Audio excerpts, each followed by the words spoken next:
বন্ধুরা, যখন ডিএম সাহিবা একজন সাধারণ মহিলা সেজে বাজারে বেরোলেন, তখন তিনি বুঝতে পারলেন যে বাজার শুধু জিনিস কিনা বেচার জায়গা নয়, এটা একটা কবরস্থানে পরিণত হয়েছে।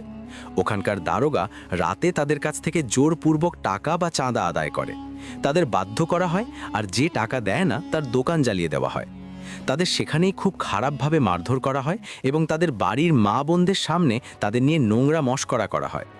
যখন ডিএম সাহিবা ছদ্মবেশে নিজে ফল বিক্রেতা সেজে সেখানে পৌঁছলেন, তখন তার সাথেও ঠিক একই আচরণ করা হলো।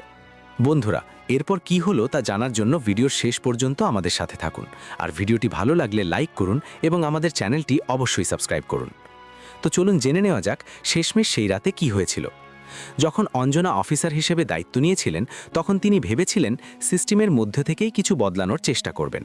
কিন্তু প্রথম যে ফাইলটা তার সামনে এলো, তাতে এমন কিছু ছিল যা দেখে তার আত্মা পর্যন্ত বন্ধুরা